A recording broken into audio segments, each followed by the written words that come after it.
Hoje é dia 2 de fevereiro de 2024 e hoje nós vamos falar sobre o capítulo 2 do Evangelho de Mateus. E você está convidado a ler e meditar um pouco na palavra de Deus junto conosco. Nós começamos ontem e se você chegou aqui hoje, você pode também ver o vídeo que fala de Mateus capítulo 1. Isso é um convite à leitura da Bíblia. Em Mateus capítulo 2, o texto fala sobre a visita dos magos, fala sobre a fuga para o Egito, sobre a matança dos inocentes e sobre a volta do Egito. É sobre isso que nós vamos falar aqui hoje. Eu trouxe esse formato hoje aqui do próprio texto para leitura porque eu acredito que vai melhorar de alguma forma a nossa compreensão. Então, começando aqui Mateus capítulo 2, a visita dos magos. Nesses magos aqui, uma tradução da NVT fala sábios, né? Eram pessoas que estudavam as estrelas, os astros, né? Como se fossem os astrólogos de hoje.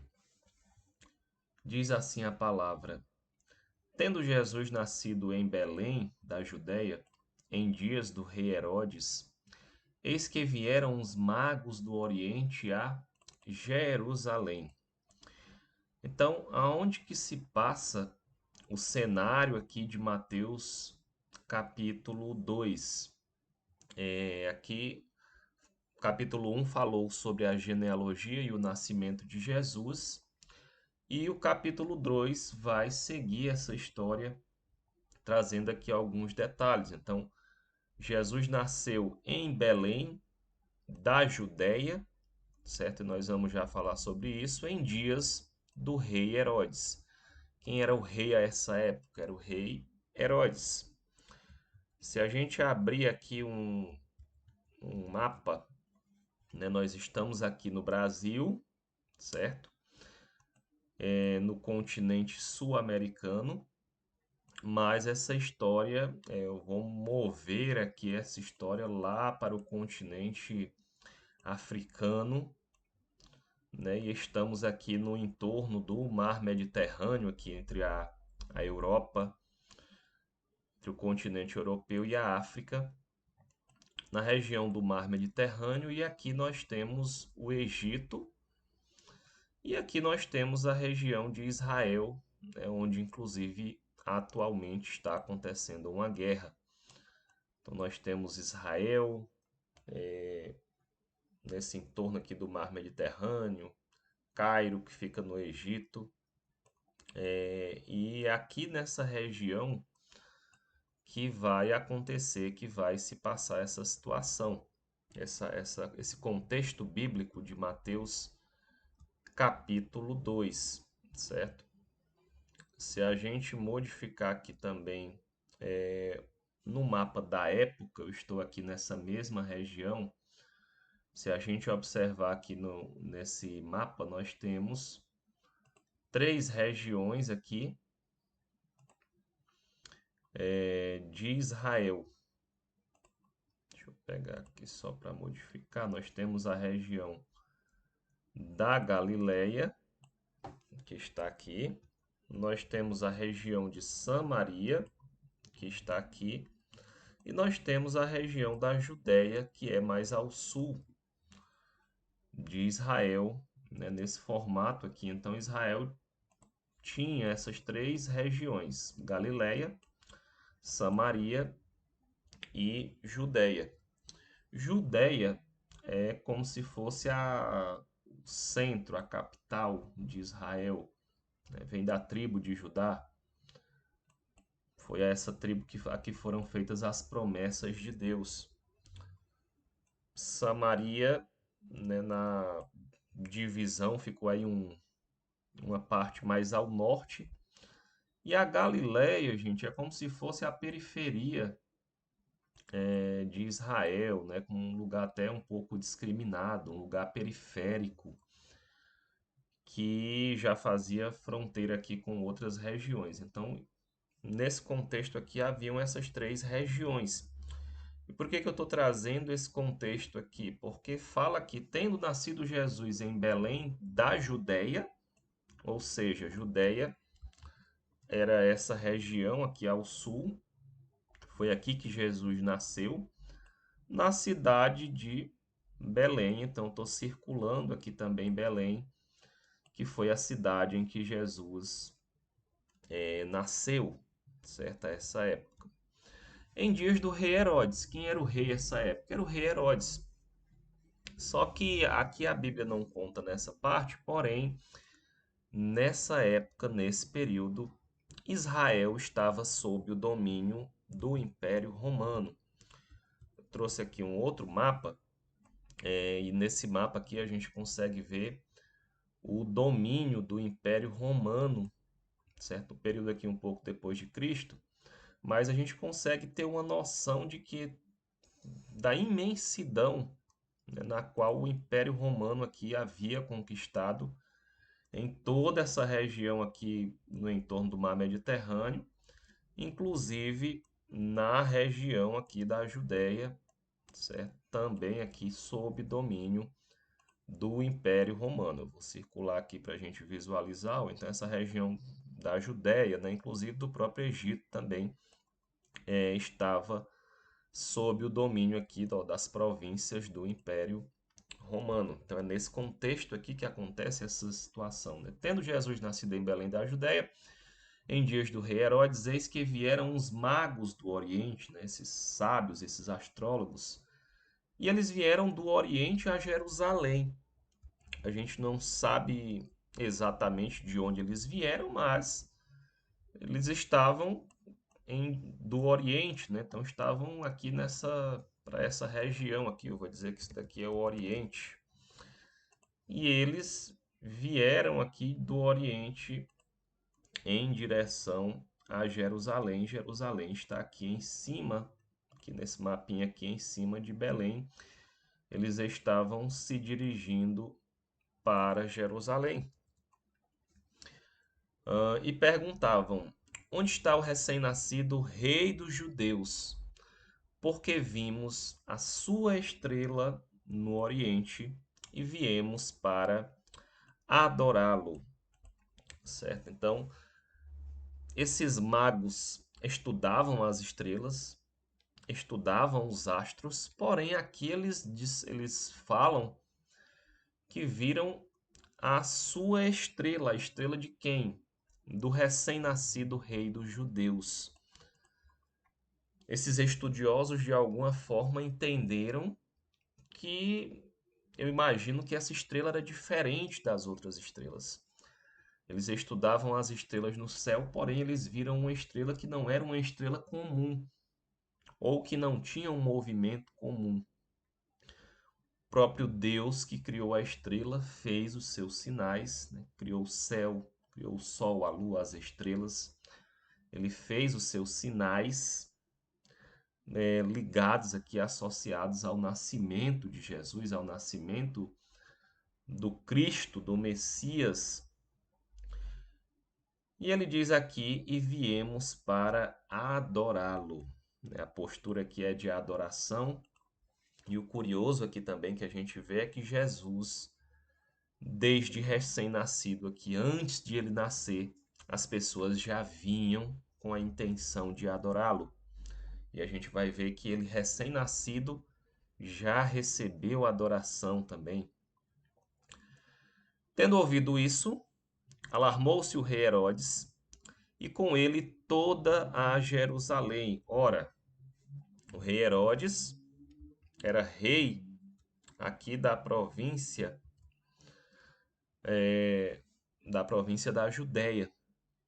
Então alarmou-se o rei Herodes, por quê? Porque ele era o rei e ele pensou,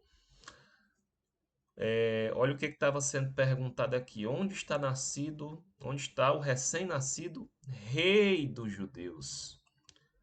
O rei Herodes pensou: opa, tem um outro rei que nasceu que vai querer tomar o meu trono. Então aqui ele se alarmou, o rei Herodes, e com ele toda a Jerusalém. Então, convocando todos os principais sacerdotes e escribas do povo, indagava deles onde o Cristo, aqui o Cristo é o Messias, é alguém que era prometido, deveria nascer. E eles lhe responderam: em Belém da Judéia. Responderam eles, porque assim está escrito por intermédio do profeta. E tu, Belém, terra de Judá, não és de modo algum a menor entre as principais de Judá, porque de ti sairá o guia que há de apacentar o meu povo Israel.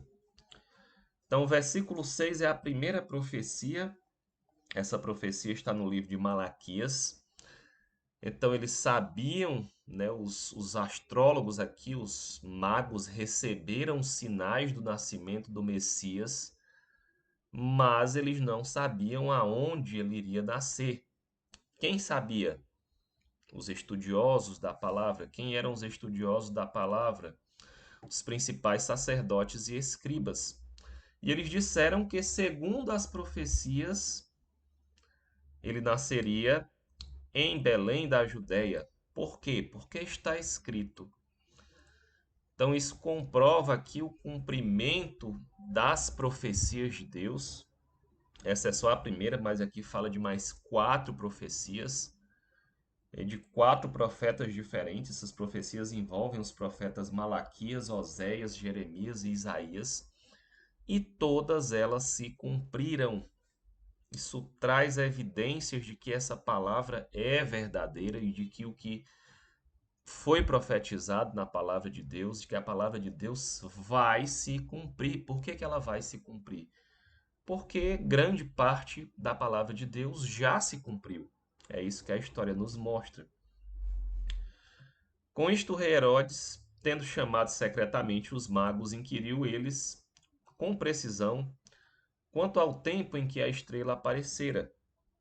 E enviando-os a Belém, que seria o local do nascimento do Messias, disse-lhes: ide informar-vos cuidadosamente a respeito do menino, e quando o tiverdes encontrado, avisai-me, para eu também ir adorá-lo.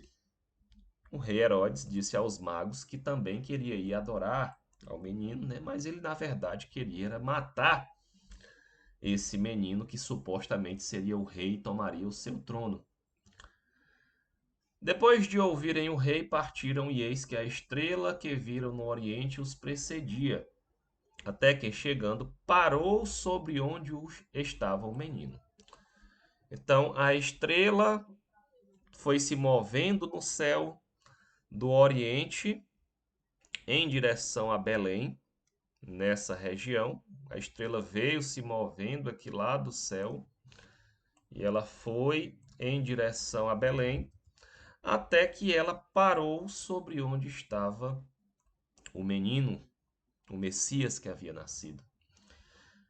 E vendo eles a estrela, alegraram-se com grande e intenso júbilo, né? Com grande alegria. Entrando em casa, viram o menino com Maria, sua mãe. E qual foi a atitude? Prostrando-se, o adoraram. Então, desde o recém-nascido, Jesus já começou a receber aqui, prostrando-se, o adoraram. Por que que Jesus recebeu adoração e por que que eles se prostraram diante dele? Porque Jesus é Deus. E aqui eles se prostraram e se adoraram. A única pessoa no contexto bíblico que recebe adoração é Deus. E aqui Jesus, desde recém-nascido, já veio com essa missão, sendo ele Deus de ser adorado. Mas não receberam somente a adoração aqui de talvez em oração, mas eles abriram seus tesouros e entregaram-lhe suas ofertas de ouro, incenso e mirra. Então essa oferta aqui, né, o ouro, reconhecendo que ele era um rei, que ele era o rei dos judeus. O incenso, que era utilizado no sacerdócio, representando aqui o reconhecimento desse rei também como um sacerdote. E a mirra, que é uma planta medicinal, né, que pode ter várias representações aqui. Eu andei fazendo algumas leituras, né, e fala-se que dessa mirra é uma planta medicinal, pode apontar para a purificação, pode apontar para a cura de Jesus, pode apontar inclusive para como um ato profético para a morte e sacrifício de Jesus, visto que ela também é utilizada para embalsamar o corpo dos mortos. Então os magos vieram, se prostraram, trouxeram os presentes para Jesus, recém-nascido, para aquele menino que acabara de nascer. Mas, sendo por divina advertência prevenidos em sonho, para não voltarem à presença de Herodes, regressaram por outro caminho à sua terra. Ou seja, houve uma divina advertência, Deus apareceu em sonho a esses magos para que eles não voltem à presença de Herodes. Herodes tinha acabado de dizer aqui, ele chamou secretamente os magos e inquiriu quanto, né, com precisão quanto ao tempo, e ele disse: olha, ide informar-vos a respeito do menino e me avisem para eu também ir adorá-lo. Só que os magos foram advertidos divinamente aqui para que não voltassem a Herodes, mas que regressassem por um outro caminho para a sua terra. Então esses magos, eles vieram até Belém aqui por um caminho, mas eles voltaram por outro caminho e não mais pelo mesmo caminho, porque eles foram advertidos por Deus. Nessa segunda parte aqui fala da fuga do Egito, para o Egito. Tendo eles partido, eles os magos, eis que apareceu novamente, gente, um anjo do Senhor a José em sonho. Nesse segundo capítulo de Mateus, nós temos 4 aparições de sonhos, né, nos versículos 12, 13, 19 e 22, que Deus aparece em sonho.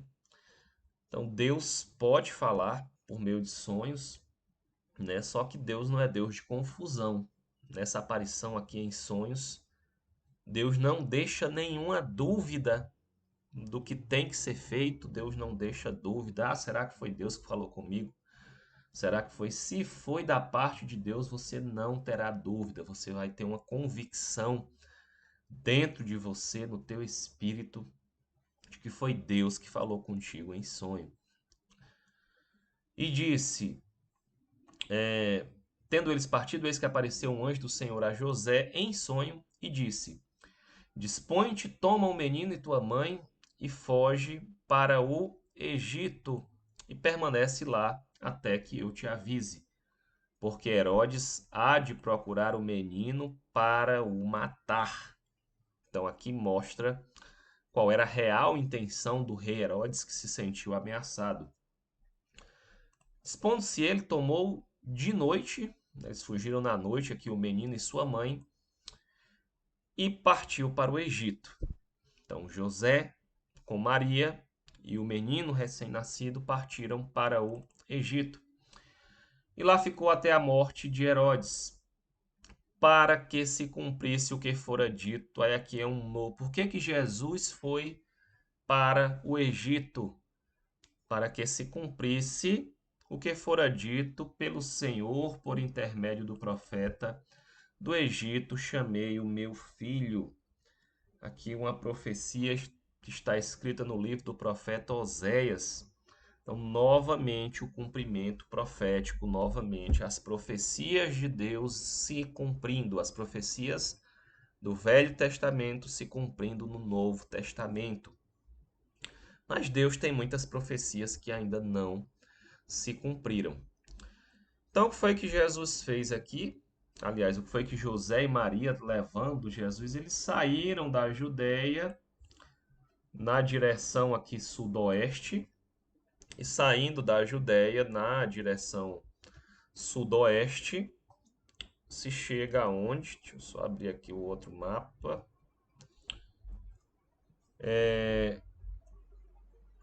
Saindo aqui da região de Israel, né, do sul da Judéia, em direção vindo para cá, você vai chegar onde? Vai chegar aqui a Cairo, vai chegar à região do Egito. Então eles vieram para cá e eles ficaram por aqui durante o tempo em que reinou, em que estava aqui o rei Herodes, porque esse rei Herodes queria matar o menino Jesus. Como eles fugiram e levaram, e também os magos regressaram por outro caminho à sua terra, os magos não voltaram e avisaram o rei Herodes onde estava esse menino, esse Messias, esse rei dos judeus. Foi que o rei Herodes fez. Verso 16: vendo-se iludido pelos magos, enfureceu-se Herodes grandemente e mandou matar todos os meninos de Belém e de todos os seus arredores, de 2 anos para baixo, conforme o tempo do qual com precisão se informara dos magos. Gente, Herodes simplesmente mandou matar todas as crianças menores de 2 anos, porque ele não sabia qual dessas crianças era o rei dos judeus. Porém, Jesus já tinha saído para o Egito porque foi advertido pelo anjo de Deus. E houve uma matança muito grande aqui de muitas crianças de menos de 2 anos. Todas as crianças de menos de 2 anos de Belém e dos arredores de Belém foram mortas. Para quê? Para que se cumprisse o que fora dito pelo profeta, no caso agora o profeta Jeremias. Ouviu-se um clamor em Ramá, que era uma outra cidade, na região da Judéia, pranto, choro e grande lamento. Era Raquel chorando por seus filhos e inconsolável porque não mais existem. Vocês imaginem o tamanho desse clamor, o tamanho desse pranto, desse choro, porque, não sei, dezenas ou centenas ou milhares, não sei exatamente, a Bíblia não menciona quantas, mas todas as crianças de 2 anos para baixo foram mortas. Então, foi um episódio aqui muito cruel, praticado pelo rei Herodes, certo? Por fim, aqui a última parte do livro fala da volta do Egito. Tendo Herodes morrido, eis que um anjo do Senhor apareceu em sonho a José novamente, né? Aqui no versículo 19, a penúltima vez aqui que o anjo do Senhor aparece a José em sonho, e disse-lhe: dispõe-te, toma um menino e sua mãe e vai para a terra de Israel, porque já morreram os que atentavam contra a vida do menino. O próprio Deus aqui alertou para José e disse: já está na hora de você voltar para a terra de Israel. Dispôs-se ele, tomou o menino e sua mãe e regressou para a terra de Israel. Tendo, porém, ouvido que Arquelau reinava na Judéia em lugar de seu pai Herodes, ou seja, o rei Herodes morreu, mas quem foi que passou a reinar? Seu filho Arquelau. Quando José soube que era Arquelau, o rei agora da Judéia, na região da Judéia, ele temeu, ele ficou com medo de ir para lá. Ele pensou: ora, o pai dele queria matar o meu filho. Será que o filho dele também não vai querer matar? E por divina advertência, prevenido em sonho, olha só, agora aqui a quarta advertência em sonho a José, né? Era a forma como Deus aqui usou para se comunicar com José. Curioso que também teve um outro José no Egito, né? A quem Deus falava em sonho. E este José também, Deus também era José e também Deus falava por meio de sonhos, né? Mas ele não era o José do Egito que fala lá no Antigo Testamento. Esse era o José, pai de Jesus. retirou-se para as regiões da Galileia e foi habitar numa cidade chamada Nazaré. Por que que José foi para lá? Também para que se cumpra uma outra profecia que fora dita por intermédio dos profetas. Ele será chamado Nazareno. Então, Jesus, só para a gente aqui voltar o mapa, diz aqui que quando José viu que Arquelau reinava na Judéia, temeu ir para lá e foi para as regiões da Galileia. Voltando aqui para aquele nosso mapinha, né? Quando ele voltou aqui do Egito, ao invés de voltar para a região da Judéia, de onde ele tinha saído, ele voltou, mas foi lá para a região aqui, ó, lá para cima, lá bem ao norte, para a região da Galileia, para a cidade aqui de Nazaré. Então ele voltou mais para a região aqui ao norte, região da Galileia, a cidade de Nazaré. Por que que ele voltou para cá? Porque tinha uma profecia dizendo, essa profecia aqui é do profeta Isaías, dizendo, ele será chamado Nazareno, certo? Então, coisas aqui que nos chamam a atenção, né, em Mateus capítulo 2. Cumprimento das profecias, né? Deus nunca se esquece das suas promessas. Nós já vimos no capítulo 2, no capítulo 1 de Mateus, que Deus nunca esqueceu as promessas que ele fez a Abraão, que Deus nunca esqueceu as promessas que ele fez ao rei Davi. Tudo que está profetizado nos livros dos profetas, parte dessas profecias já se cumpriu e outra parte está em cumprimento. E isso ajuda-nos a edifica a nossa fé, né? Nós cremos que as profecias se cumprirão porque muitas já se cumpriram. Chama atenção também a adoração ao Rei Jesus desde recém-nascido. Ele recebeu adoração, ele recebia ofertas, ele recebeu ouro, incenso e mirra. Chama atenção também a forma como Deus falava aqui por meio de sonhos. Os anjos, anjo significa mensageiro de Deus, e falava aqui com seus servos, dando direção, dando livramento, né, falando ao seu povo. E assim nós fechamos aqui o capítulo 2 de Mateus. Muito obrigado a você que esteve até aqui. Um abraço, que Deus te abençoe grandemente em nome de Jesus. Amém.